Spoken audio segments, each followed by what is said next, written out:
What's up, guys? I'm going to do something a little bit different today, and yeah, basically I'm going to do, you know that thing I do usually where I kind of have a quick go at all of the PlayStation Plus, games available with PlayStation Plus that month, and have a quick look and play around with. Well, I'm going to do the same thing except for a game that I bought, because I don't think I can really justify doing a let's play in this, because it would just be me repeating the same shit over and over again.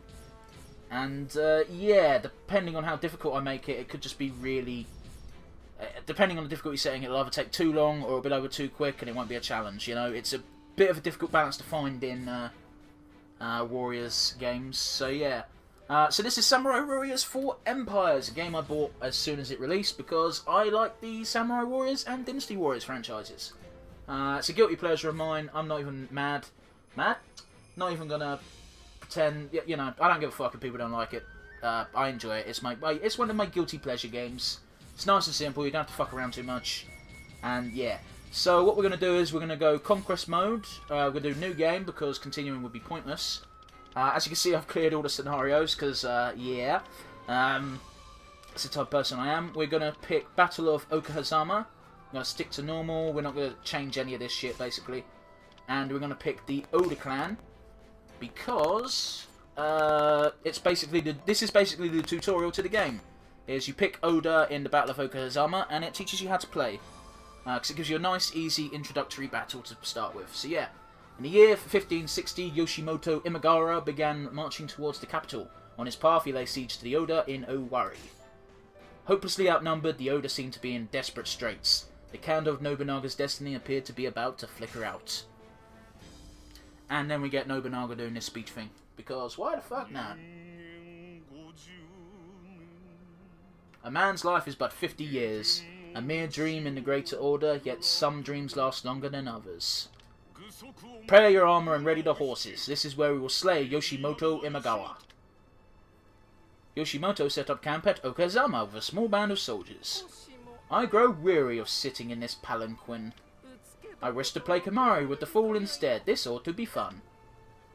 I also like how Tecmo Koei basically turns every single character in these games into an over-the-top caricature. Well, not all of the characters, but most of them. In fuck's sake, Nobunaga is literally a fucking devil in this game. Well, not literally, but basically literally. I know what I mean.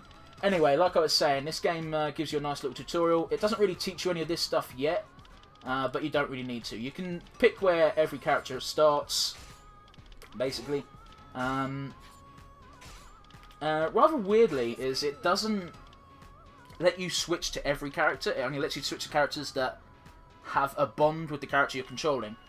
So, obviously, Nobunaga Oda has a bond with No, because No and Nobunaga are married. So, yeah. Battlefield tactics, you've got the formation system again, which is attack beats speed, speed beats defense, and defense beats attack. It's that cycle. Just rock, paper, scissors. Except you've got numbers as well, so, you know, a defense 3 will be a speed 1. Whereas a speed 1 can tie with a defense 2. Rather than beat it, because the number gives it an edge and so forth. Battlefield tactics, again, this is a nice little tutorial, because because this starts before the game, you get a turn, basically. You might be able to do that with other scenarios as well. I've not really gone into it too in depth. I just remember them being able to do this as the Oda for this scenario. But because this battle starts before you've had even a single turn at politics, both sides start with nothing, so you don't have to worry about formations. You don't have to worry about tactics, because tactics can end your fucking day. And as you can see, we've got all of these guys. They're all generic soldiers except for Naotora. So yeah, this isn't going to be too difficult at all. You can choose the music, but unfortunately there's no random button, which kind of sucks, because in previous installments of this, I've just pressed random and get, you know, a different track each time. Whereas with this, you have to manually select, or, you know, you can do what I do, which is close your eyes and just go, yeah, and hope for a good one. But, yeah, whatever. Let's begin. Rain, heavens, favours me. We must take Yoshimoto's head. So yeah, again, we've still got the hyper attack system from Samurai Warriors 4, which means if you mash the triangle button, the standard troops go down like a sack of shit, and you don't have to worry about them. Which is cool, because I think everyone can agree the most tedious part of Warrior games is having to mow down thousands of fucking mooks. And if you've got a really shitty, not shitty, but bad moveset on your character, then, you know, that could take a while, because not every character has an AoE attack. But with the hyper system, most of this becomes pretty redundant anyway, you know? That said, Nobunaga's got a pretty good chain anyway, because on his third attack he just does this spear thing, and can take out a bunch of dudes. So, despite the fact you can, you know, do that sort of thing, you can do the hyper attacks, you can still make use of the regular attacks. In fact, people like Tadakatsu Honda, who don't have very good hyper attacks, can sometimes benefit from doing normal attack chains, which is weird, but whatever. So yeah, again, the combat system is basically generic Warriors style. You can mix it. You can do your squares and mix in strong attacks. Or when you're dealing with mooks in these bases, you do this triangle. You do the same chains, but do it the opposite way. So you press triangle more than you press square, basically. Which, you know, if you've played the previous Samurai Warriors game in the chain of release, then you'll know that already. Man, I do like the little zoom-ins on their faces when they do Musos now at the end, while they talk. I mean, Nobunaga no Oda is a special type attacker, so he hasn't actually got that great of chains. But he can do that, which powers up his regular attacks, and if I do the same thing but I press the triangle button instead, it gives him a shield. Which, I don't actually know how much that does, you know, if it blocks a certain amount of damage or something, but, yeah. And again, you can press L2, doesn't do your special attacks anymore. What it does is it summons your horsey. That's right, I said horsey, what of it? So yeah, this isn't the traditional Warriors style, because it's Samurai, because it's Empire's game. You've got to capture a bunch of bases, and once you've captured a bunch of bases, you can trigger the enemy general to appear, and then you defeat him, and then you win the battle. So, yeah. And you can't just capture the base right before the enemy boss, because you need to keep a chain up, otherwise you can't do it. In fact, if you haven't got at least one... fuck, what was I going to say? If you haven't got at least one base chained... connected to the base you're trying to take, you won't be able to actually take it out at all. Also, I've no idea what that shit is, but it just appears from time to time where a button will flash up, if you press it quick enough, you fucking counter the other dude's attack. Which is great. Oh, also chain secure base capturing. If you capture a base that completely cuts the others off from their main base, you get all of the bases in between that base and, well, the amount of bases that you skip, basically, you get if you do that. You could do some really clever base capturing with minimum amount of work that way. But at the same time, the more bases in a chain you skip, usually the tougher the base you're attacking becomes. And they needed to balance it out somehow, and I think that's a fair enough trade-off. Yeah, again, I'm not quite sure what the exact things are that are triggering that, but something's triggering it. And I think you might need a full rage meter in order to actually take advantage of it. Alright, another fool destroyed. Didn't really take Nobunaga for a guy to say fool so much, but he does. And, you know, again, Muso is circle, which is basically your super. But I'm sure people have played at least one or two Warrior games before now, and probably aware that Muso is basically special move. Ah, Yoshimoto. Oh, and also another cool thing is, because this is Empires and you can get really weird combinations of officers fighting each other, you can get some unique dialogue between enemy generals and friendly generals. And I just had a mini heart attack because I thought fucking my capture had stopped, and that would have sucked major balls. Oh no, it's Nobuyuki Ashihina. How will we ever fucking survive this relentless onslaught? Anyway, let's do a Rage Muso attack so you can see what it's like. Oh god, I love that. I love Nobunaga's one just because he laughs like a fucking crazy person. And boom. If anyone's played Warriors Orochi, you can probably associate that very much with Orochi's Muso. So yeah. I don't know if he ever actually was historically because I'm not that up to date on the Warring States period of Japan. More Three Kingdoms me in China. But in this game, they refer to Nobunaga as the Demon King a lot. I'm not quite sure if that's based in history or not. So yeah, just saying. I find it interesting. The Oda army has secured the Imagawa army main camp, and that means victory. It's also pretty cool as well because it does mean you start with a little boost when you start in this particular conquest mode because you get a level up before you even start. Oh, and this is the generic thing you get at the start of each conquest mode you do. Obviously, the start of this one is a battle, so you don't get it straight away. Yeah, this is the start of true hell. Ha ha ha ha ha ha. Yeah, Nobunaga's not a nice man in these games. They don't paint him in the most pretty of lights. Which is weird, actually, because Koei did the Kessen series, and in the Kessen series, he was very much a good guy. Anyway, we've got to pick a strategist, and for some reason, the best strategist for you to have is Hideyoshi. Which, you know, he's very much depicted in this series of games as being a bit of a lovable goofball. Anyway. I care much more about development and military, so fuck personnel. Well, not literally. You know, I'll have, no. No's pretty good.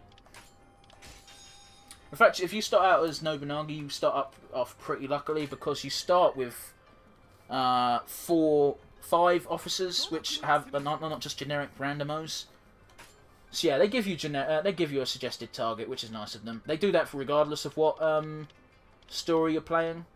As long as you pick one of the recommended scenarios, they will say, "Oh, we recommend you attack this one first." So yeah, well, aim for that. Yeah, let's get rid of that. I don't really care. There we go. So yeah, this is the politics phase. There's a bunch of things you should know. Clans. Right, cool. There's a bunch of things you've got to do. You've got fame, you've got strategy, you've got the amount of officers and troop strength, you don't need to pay attention to that much. Commerce and rice yield. Now, the fame dictates how many actions you can take per turn. So, if you've got... the first one is... milestone is 200 even. So once you've got 200, you can make 2 actions. I can't remember what the second one is, but my gut is telling me it's 500 or 600. And then there's another one when you've got over 1,000, and it just adds extra turns, so it's a super useful thing. If you want to tax your people or levy some rice from them, then you're going to have to, you know, you're going to lose some fame. But it's not that hard to put it back up again. And also, the caps are so few and far between that you don't have to worry about constantly dropping between action pool counts. Except for the first time you go over it, you might drop down next season if you do some taxing and levying. Commerce and rice yield both dictate how much... commerce dictates how much gold you get each turn. Rice yield dictates how much... how much rice / supplies even. Supplies is a better word because it's not necessarily entirely rice, but yeah, dictates how many supplies you get every autumn. Autumn? Spring, summer... Yeah, autumn. I got autumn... the season mixed up with August the month because I'm that much of a simpleton today. Anyway, so yeah, you want to increase commerce and rice yield quite often, but don't worry too much about it because it's not the end of the world. Oh wow, Tokugawa fucking starts off really shit in this one. Look at that. 87 and 96. Oh, that's rough. That's real rough. So yeah. Troop strength tends to not. You don't really have to worry about it unless you after you've just gone to battle. So yeah. This is the main thing you can collect in the game is banners, and depending upon which banner you use, gives you different stats. So never use the plain one because there's literally no point. If you don't want to use a clan, then you can use some of these generic... Well, they're not exactly generic, but they're not associated to any clan. So, well, except for like Fury and Kazan, which is related to the Takeda, specifically Shingen. So yeah. You can use any of these if you don't... Well, anything after Western Army.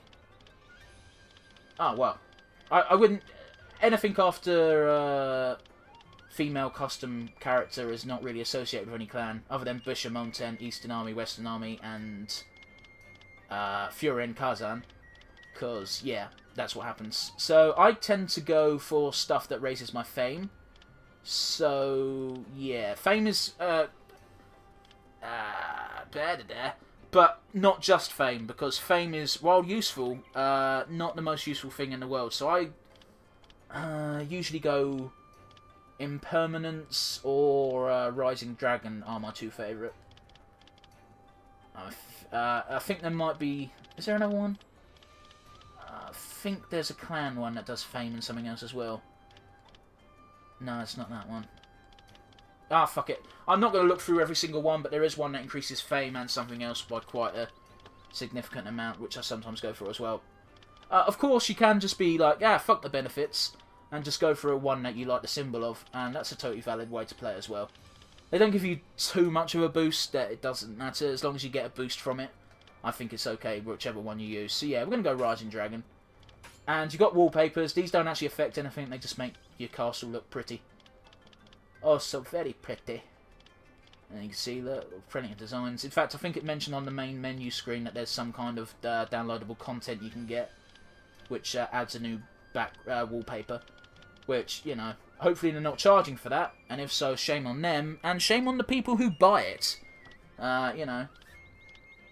Let's do that, because it looks pretty.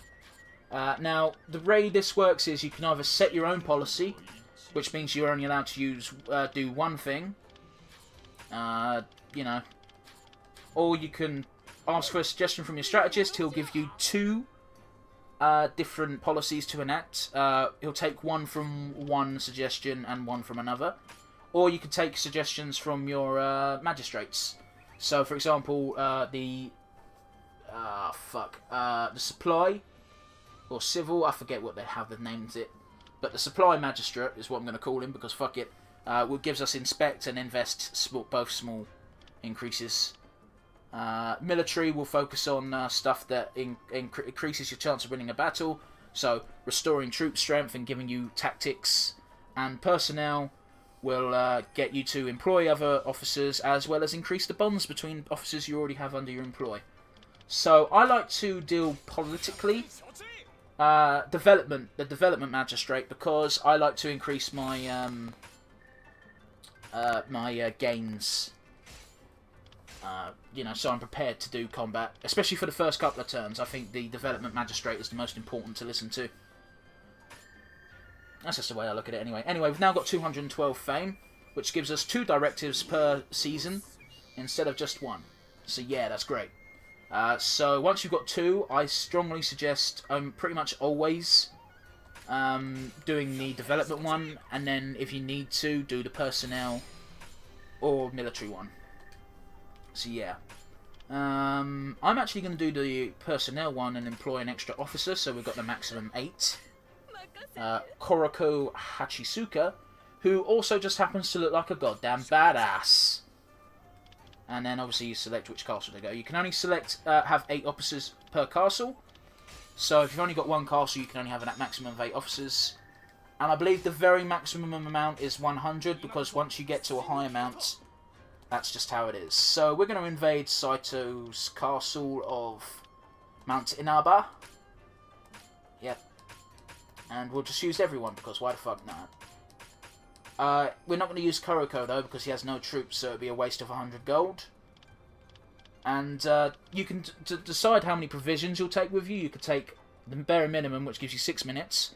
If you're playing on easy, that's more than enough most of the time. If you're playing on normal, I strongly suggest not going into battle without at least 12 minutes of time, because the fights can be really difficult. Yeah.